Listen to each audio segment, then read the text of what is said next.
तुमच्या गावातल्या एखाद्या ट्रस्टच्या जमिनीवर कुळाचा हक्क का लागत नाही किंवा ती जमीन विकताना कायदेशीर अडचण का येते याचा कधी विचार केलाय का? हो, हा खूपच ज्वलंत प्रश्न आहे शेतकरी बांधवांसाठी. अगदी खरंय. आज आपण एका अशाच गुंतागुंतीच्या पण अत्यंत महत्त्वाच्या विषयावर बोलणार आहोत. आजच्या या व्हिडिओमध्ये आपण पाहणार आहोत महाराष्ट्र कुळ वहिवाट आणि शेतजमीन अधिनियम 1948 मधील कलम 88 ब प्रमाणपत्र म्हणजे नेमकं काय, ते थेट रद्द का करता येत नाही आणि ते कायदेशीरित्या रद्द करण्याची सोपी स्टेप बाय स्टेप प्रक्रिया काय आहे. आणि ही माहिती प्रत्येक शेतकऱ्याला असणं खूप गरजेचं आहे. नक्कीच. अशीच उपयुक्त माहिती मिळवण्यासाठी आपला महसूलशाही चॅनल लगेच सबस्क्राईब करा. हा व्हिडिओ शेवटपर्यंत बघा, कारण मध्येच आपण या विषयाची अत्यंत महत्त्वाची माहिती देणार आहोत जी तुम्हाला भविष्यातही खूप उपयोगी पडेल. चला तर मग कायद्याचं आणि तुमच्या फायद्याचं बोलूयात. सुरुवात करूया. हो, पर या संपूर्ण कायदेशीर गुंतागुंतीची मुळापासून उकल करूया. मी काही जुने संदर्भ आणि महसुली निकाल वाचत होते. त्यात एक गोष्ट प्रकर्षाने जाणवली की हा जो कुळकायदा आहे आणि त्यातलं हे जे 88 ब प्रमाणपत्र आहे, याभोवती अनेक शेतकऱ्यांचे वर्षानुवर्षे वाद सुरू आहेत. होय, खूप वाद आहेत. तर सुरुवातीलाच मला आणि आपल्या प्रेक्षकांना हे सांगा की 1948 साली जेव्हा हा कायदा आला तेव्हा या संस्थांना किंवा ट्रस्टला यातून सूट का दिली गेली, यामागचा मूळ इतिहास काय आहे? खूपच चांगला आणि अभ्यासू प्रश्न आहे. हा विषय समजून घेताना आपल्याला खरोखरच थोडं इतिहासात जावं लागेल. अच्छा. आता बघा, महाराष्ट्र कुळवहिवाट आणि शेतजमीन अधिनियम 1948, ज्याला आपण सर्वसामान्य भाषेत कुळ कायदा म्हणतो, या कायद्याचा मूळ उद्देश काय होता? तर कसेल त्याची जमीन, म्हणजे जो राबतोय त्याला हक्क मिळायला हवा. अगदी बरोबर. जे शेतकरी म्हणजे कुळे वर्षानुवर्ष दुसऱ्याच्या जमिनीवर घाम गाळत आहेत, त्यांना त्या जमिनीचा मालकी हक्क मिळावा, हा त्यामागचा उदात्त हेतू होता. पण याच कायद्यात काही विशिष्ट संस्थांना सूट देण्यात आली. तीच सूट मिळते कलम 88 ब अंतर्गत. आता या संस्था कोणत्या? तर स्थानिक स्वराज्य संस्था, विद्यापीठे, रुग्णालये, पांजरपोळ, गोशाळा किंवा बॉम्बे पब्लिक ट्रस्ट ॲक्ट 1950 अंतर्गत नोंदणीकृत असणारे सार्वजनिक ट्रस्ट. म्हणजे ज्या संस्था स्वतःच्या फायद्यासाठी नाही तर समाजाच्या भल्यासाठी काम करतात, अशा संस्थांनाही सूट देण्यात आली, बरोबर ना? अगदी तंतोतंत. त्या काळी असा विचार केला गेला की जर एखाद्या ट्रस्टने समाजासाठी शाळा काढली असेल किंवा एखादं रुग्णालय चालवत असेल आणि त्या संस्थेच्या मालकीची काही शेतजमीन असेल जिचं उत्पन्न त्या चांगल्या कामासाठी वापरत असतील, तर मग त्यांच्या जमिनी कुळांना का द्यायच्या? हो, तर त्या जमिनीवर कुळाला मालक करून संस्थेचं नुकसान का करावे? कारण शेवटी ते उत्पन्न सार्वजनिक हितासाठीच वापरले जात आहे ना. बरोबर आहे. त्यामुळे कायद्याने या संस्थांच्या जमिनींना कुळ कायद्याच्या कलम 3 ते 87 पासून थेट संरक्षण किंवा सूट दिली.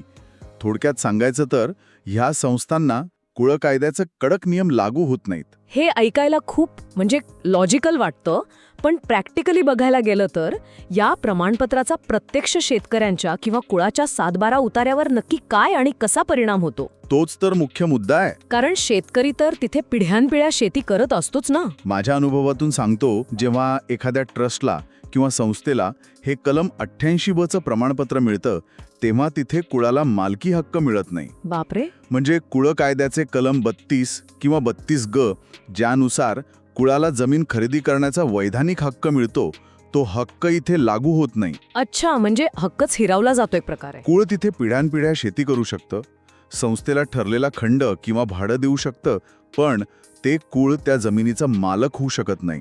समजलं. आणि इथे मी एक अत्यंत महत्त्वाची क्विक फॅक्ट देऊ इच्छितो. महाराष्ट्र कुळ वहिवाट आणि शेतजमीन अधिनियम कलम 88 ब उपकलम 2 नुसार हे प्रमाणपत्र म्हणजे एक भक्कम कायदेशीर पुरावा मानला जातो. म्हणजे तर तसं सहजासहजी मिळत नसेल? अजिबात नाही. हे प्रमाणपत्र काही कोणी उठून देत नाही, तर स्वतः जिल्हाधिकारी म्हणजेच कलेक्टर साहेब त्या ट्रस्टच्या उद्दिष्टांची आणि कामाची पूर्ण चौकशी करून देतात. त्यामुळे त्याचा कायदेशीर प्रभाव खूप मोठा असतो. माफ करा, मध्येच थांबवतीये, पण इथे एक प्रश्न आहे. हो, विचारा ना. कारण गावाकडच्या लोकांमध्ये खूप मोठा गैरसमज आहे. मी अनेकदा पाहिलंय की लोक वर्षानुवर्षे तलाठी कार्यालयात किंवा सर्कल ऑफिसला खेटे मारत असतात अनेक लोकांना वाटतं की अहो त्यात काय एवढं, आपण तर पिढ्यानपिढ्या कसायला आहोत, साधा एक लेखी अर्ज दिला किंवा तलाठ्याला सांगितला तर तो 7/12 ही ट्रस्टची नोंद सहज काढू शकतो. हे खरं आहे का? हा एक अत्यंत सामान्य पण खूप मोठा गैरसमज आहे. असं थेट तळागाळातील अधिकाऱ्यांकडून करता येतं की नाही? अजिबात नाही. आणि याच गैरसमजामुळे अनेक शेतकरी बांधवांची कामं वर्षानुवर्षे रखडतात.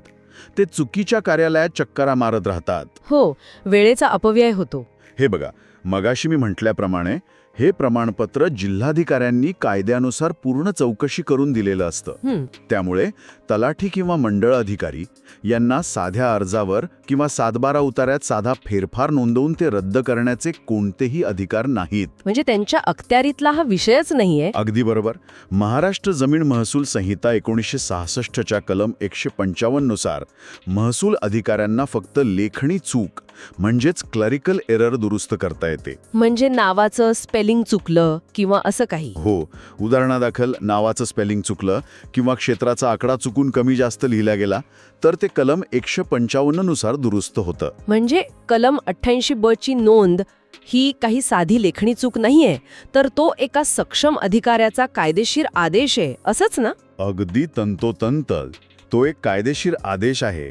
त्यामुळे तहसीलदार किंवा जिल्हाधिकाऱ्यांच्या पूर्ण चौकशीशिवाय आणि अधिकृत आदेशाशिवाय ती नोंद थेट 7/12 वरून उडवणं किंवा रद्द करणं पूर्णपणे बेकायदेशीर आहे. बापरे. जर असं कोणी अधिकाऱ्याने किंवा व्यक्तीने संगनमताने केलं तर तो कायदाभंग ठरतो आणि नंतर कोर्टात यावर मोठी केस उभी राहू शकते आणि झालेला फेरफार थेट रद्द होऊ शकतो. हे खरोखरच विचार करायला लावणार आहे. म्हणजे ही एक साधी नोंद नसून एक मोठी कायदेशीर प्रक्रिया आहे, ज्याची योग्य माहिती असणं खूप गरजेचं आहे. प्रेक्षकांनो, तुमच्या गावात अशी समस्या आहे का? किंवा तुमच्या आजूबाजूला 7/12 अशी एखाद्या ट्रस्टची किंवा 88 ची नोंद तुम्ही कधी पाहिली आहे का? समस्या कमेंटमध्ये लिहा. हो, त्यांनी नक्की लिहावं. आणि हो, चॅनलला आत्ताच सबस्क्राईब करा. आपल्या महसूलशाही चॅनलवर अशीच अचूक माहिती मिळते. बरं, आता आपण मुख्य आणि प्रॅक्टिकल मुद्द्याकडे येऊया. जर एखाद्या शेतकऱ्याला किंवा खुद्द त्या जमिनीच्या मालकाला हे प्रमाणपत्र कायदेशीररित्या रद्द करायचे असेल तर त्यासाठी नेमकी काय प्रक्रिया आहे? आपण याची एक स्टेप बाय स्टेप चेकलिस्ट सांगू शकाल का? नक्कीच. ही प्रक्रिया थोडी तांत्रिक नक्कीच आहे, पण योग्य पद्धतीने आणि योग्य कागदपत्रांसह केली तर अजिबात कठीण नाही. मी एक सविस्तर चेकलिस्टच सांगतो. सांगा. पहिली स्टेप आहे अर्ज करणे. बरं. तुम्हाला सक्षम प्राधिकारी म्हणजे तहसीलदार किंवा काही प्रकरणांमध्ये जिल्हाधिकारी यांच्याकडे एक सविस्तर लेखी अर्ज करावा लागतो.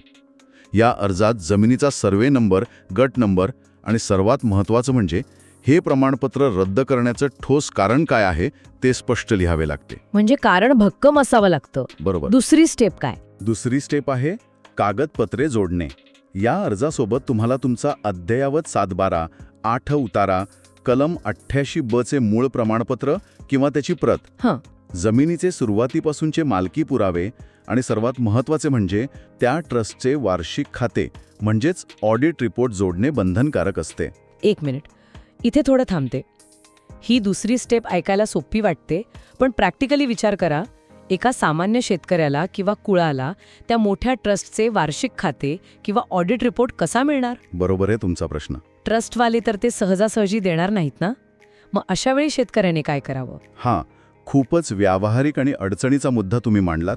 साहजिकच ट्रस्ट स्वतःहून हे रेकॉर्ड देणार नाही. हो, मग पण इथे माहितीचा अधिकार म्हणजे RTI खूप कामी येतो. हे सर्व सार्वजनिक ट्रस्ट धर्मादाय आयुक्त म्हणजे चॅरिटी कमिशनर यांच्याकडे नोंदणीकृत असतात. अच्छा. त्यामुळे कोणताही नागरिक धर्मादायी आयुक्त कार्यालयात अर्ज करून त्या ट्रस्टचे मागील काही वर्षांचे ऑडिट रिपोर्ट्स आणि जमा खर्चाचा तपशील अधिकृतरित्या मिळवू शकतो. अरे वा, म्हणजे मार्ग आहे, फक्त तो माहिती असायला हवा. उत्तम. मग पुढची स्टेप काय आहे? तिसरी स्टेप आहे नजराणा भरणे. आता हे नीट समजून घ्या. जर ती जमीन शेतीतून बिनशेती म्हणजे NA करायची असेल किंवा विकासासाठी विकायची असेल तर महाराष्ट्र जमीन महसूल संहिता 1966च्या कलम 42 ते 44 नुसार शासनाला नजराणा म्हणजेच एक प्रकारचा प्रीमियम भरावा लागतो. बरं. चौथी स्टेप चौकशी. तुमचा अर्ज आणि कागदपत्र आल्यावर महसूल अधिकारी बॉम्बे पब्लिक ट्रस्ट ॲक्ट 1950च्या कलम 28 नुसार त्या ट्रस्टच्या उत्पन्नाची आणि कागदपत्रांची सखोल तपासणी करतात. म्हणजे ते नक्की पडताळून पाहतात. हो, ते पाहतात की ट्रस्ट खरोखरच ते उत्पन्न मूळ उद्देशासाठी वापरत आहे की नाही. आणि जर ह्यात काही तफावत आढळली तर मग पुढे सुनावणी होते का? बरोबर ओळखलत. हीच आपली 5वी स्टेप आहे, सुनावणी. यानंतर महसूल न्यायालयात दोन्ही बाजूंचे म्हणजे शेतकरी आणि ट्रस्ट यांचं म्हणणे ऐकून घेण्यासाठी रीतसर सुनावणी ठेवली जाते. सर्व कायदेशीर बाबी तपासून साधारणतः 30 ते 90 दिवसात यावर अंतिम आदेश काढला जातो. आणि शेवटची स्टेप, शेवटची 6वी स्टेप, नोंदणी. एकदा का जिल्हाधिकारी किंवा प्रांताधिकाऱ्यांचा आदेश प्राप्त झाला की मग महाराष्ट्र जमीन महसूल संहिता कलम 149 आणि 195 नुसार तलाठ्याकडून सातबारावर नोंद अद्ययावत केली जाते. आणि ती जुनी नोंद निघून जाते. हो, जुनी 88 ची नोंद कायदेशीररित्या काढून टाकली जाते. खूपच स्पष्ट आणि सविस्तर चेकलिस्ट आहे ही.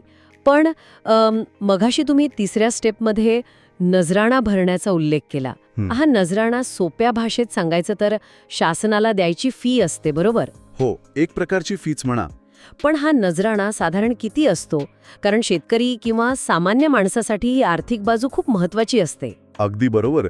इथे मी आपली दुसरी क्विक फॅक्ट देऊ इच्छितो. ही नजराण्याची रक्कम काही 100 किंवा 1000 रुपये नसते. मग ते त्या जमिनीच्या चालू बाजारभावावर म्हणजे रेडी रेकनर रेटवर अवलंबून असते. आणि कायद्यातील तरतुदींनुसार हा नजराणा बाजारभावाच्या 40 ते 75% असू शकतो. बापरे, 40 ते 75%? होय, जमिनीचा वापर कोणत्या कारणासाठी होणार आहे, उदाहरणादाखल निवासी, व्यावसायिक किंवा औद्योगिक, यावर ही टक्केवारी ठरते. म्हणजे हा आर्थिक बोजा खूपच मोठा असू शकतो. नक्कीच. हे कोणत्याही व्यवहारात उतरण्यापूर्वी लक्षात घेणं अत्यंत गरजेचं आहे. ही तर खूप मोठी रक्कम झाली. मग अशा वेळी खरंच हा एवढा खटाटोप करून हे प्रमाणपत्र रद्द करण्याचे काही प्रॅक्टिकल फायदे होतात का? तुम्ही तुमच्या अनुभवातून काही प्रत्यक्ष उदाहरणे सांगू शकाल का, जेणेकरून शेतकरी बांधवांना याचा खरा अर्थ आणि ताकद समजेल? सविस्तर बघूया, एक किस्सा पाहूया, म्हणजे तुम्हाला या कायद्याची ताकद आणि महत्त्व समजेल. माझ्या पाहण्यातले 2 वेगवेगळे प्रसंग सांगतो. हो, सांगा ना. पहिल्या प्रकरणात एका गावात एका मोठ्या ट्रस्टच्या 5 एकर बागायती जमिनीवर कलम 88 चं प्रमाणपत्र होते. बरं. तो मुळात एक शैक्षणिक ट्रस्ट होता, ज्याने तिथे शाळा किंवा आश्रम चालवणे अपेक्षित होते. पण चौकशीत आणि ऑडिट रिपोर्टमध्ये असं उघडकीस आलं की त्या ट्रस्टने गेल्या अनेक वर्षे जमिनीतून मिळणारे उत्पन्न शैक्षणिक कामाऐवजी इतरच वैयक्तिक आणि व्यावसायिक कारणांसाठी वापरले होते. अरेच्चा, म्हणजे मूळ उद्देशालाच हरताळ फासला. अगदी तसंच. मग तिथे वर्षानुवर्षे म्हणजे 3 पिढ्या राबणाऱ्या शेतकरी कुळाने रीतसर तहसीलदारांकडे अर्ज केला आणि धर्मादाय आयुक्तांकडून कागदपत्रे काढून जोडली. म्हणजे त्या कुळाने रीतसर कायद्याचा मार्ग अवलंबला. मग पुढे काय झालं? अधिकाऱ्यांनी दखल घेतली का? होय, अधिकाऱ्यांनी सखोल चौकशी केली आणि ट्रस्टचा हा गैरव्यवहार पुराव्यांसह सिद्ध झाला. परिणामी कलेक्टर साहेबांनी ते 88 चा संरक्षण देणारं प्रमाणपत्र थेट रद्द केले. क्या बात है. आणि याचा सर्वात मोठा आणि ऐतिहासिक फायदा काय झाला माहितीये? तर त्या कुळाला लगेचच कुळ कायद्याच्या कलम 32 अंतर्गत त्या जमिनीचा खरेदी हक्क मिळाला.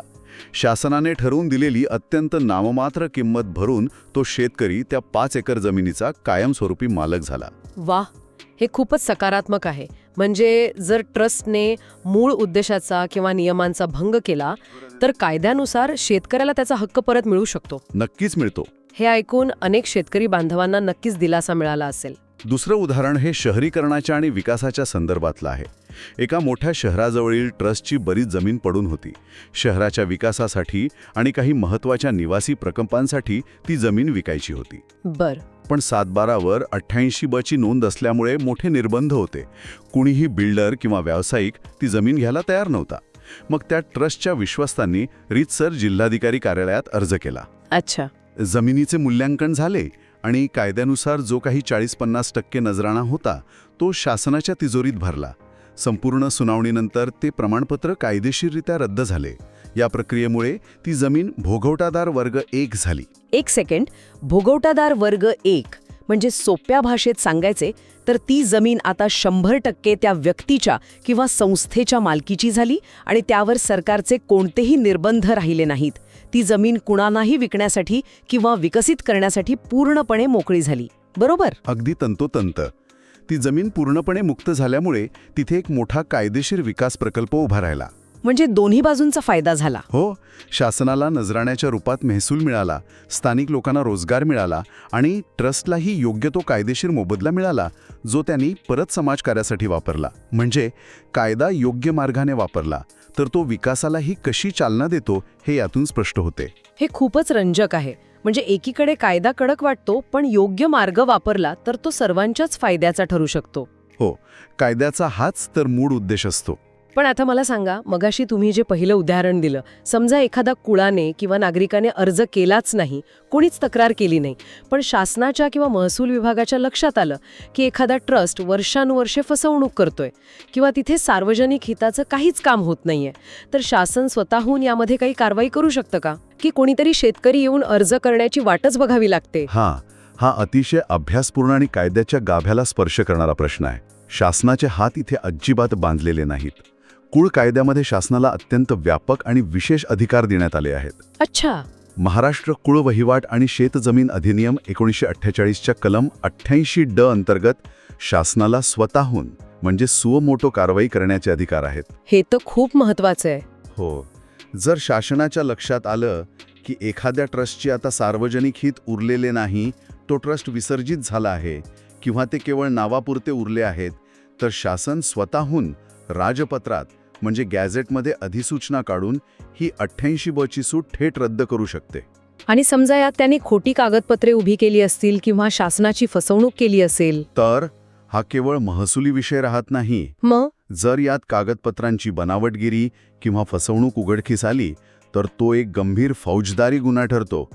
अशा परिस्थितीत महसूल अधिकाऱ्यांच्या तक्रारीवरून थेट भारतीय दंड संहिता म्हणजे IPCच्या कलम 420 जे फसवणुकीसाठी आहे आणि इतर कलमांनुसार पोलिसात गुन्हा दाखल होऊ शकतो आणि संबंधितांना जेलची हवा खावी लागू शकते. बापरे. त्यामुळे हे प्रमाणपत्र म्हणजे कुणाची जन्मसिद्ध मक्तेदारी नाही, त्यावर कायद्याचा आणि शासनाचा पूर्ण वचक आहे. प्रेक्षकांनो, तुम्ही याबाबत कधी विचार केला आहे का?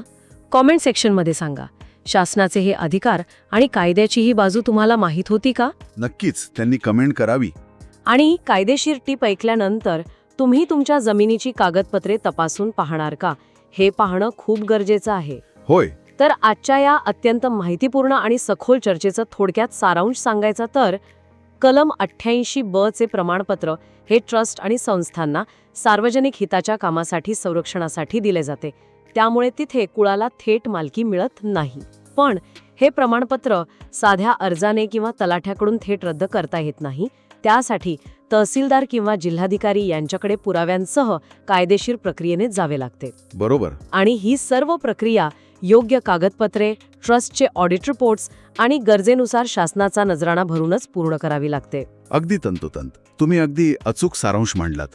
आणि जाता जाता माझे सर्व शेतकरी बांधव आणि जागरूक नागरिकांना एकच सांगणे आहे. काय सांगाल? हे नेहमी लक्षात ठेवा, म्हणजे पुढे कोणतीही अडचणी येणार नाही. कायदेशीर प्रक्रिया वेळखाऊ वाटली तरी तीच तुम्हाला भविष्यात सुरक्षित ठेवते. तलाठी स्तरावर किंवा एजंटांमार्फत शॉर्टकट शोधण्याच्या नादात अनेकदा मोठं नुकसान होतं आणि मूळ मालकीवरच गदा येऊ शकते. खरंय. कायदा हा आपल्याला अडकवण्यासाठी नसून आपले हक्क अबाधित ठेवण्यासाठी असतो. योग्य माहिती असली की शेतकरी असो वा सामान्य नागरिक, कुणाचीही फसवणूक होत नाही. यासाठी कायद्याची साक्षरता महत्त्वाची आहे. अगदी 100% खरं बोललात तुम्ही. हा व्हिडिओ आपल्याला आवडला असेलच. असेच महसूल आणि इतर सर्व कायद्यांबाबत सोप्या भाषेत मार्गदर्शन तुम्हाला यापुढेही हवंय. मग आपला महसूलशाही यूट्यूब चॅनल तुमच्यासाठी आहे. चॅनलला आत्ताच सबस्क्राईब करा. आणि पुढच्या विषयाबद्दलही आपण सांगूया. नक्कीच. प्रेक्षकांनी पुढील व्हिडिओसाठी विषय आम्हाला नक्की सुचवावेत. आमच्या व्हॉट्सॲप व टेलिग्राम ग्रुपमध्ये नक्की सामील व्हा. त्याची लिंक नक्कीच खाली मिळेल. हो. हा व्हिडिओ आपल्या मित्रांना गावातल्या व्हॉट्सअप ग्रुपमध्ये जरूर फॉरवर्ड करा, जेणेकरून ही अत्यंत महत्त्वाची माहिती प्रत्येक गरजू व्यक्तीपर्यंत पोहोचेल. हो, माहिती पोचणं गरजेचं आहे. कारण आम्हाला विश्वास आहे की ज्ञान हे प्रत्येकाचा हक्क आहे. आज इथेच थांबूया. लवकरच भेटू पुढील भागात. धन्यवाद. जय महाराष्ट्र.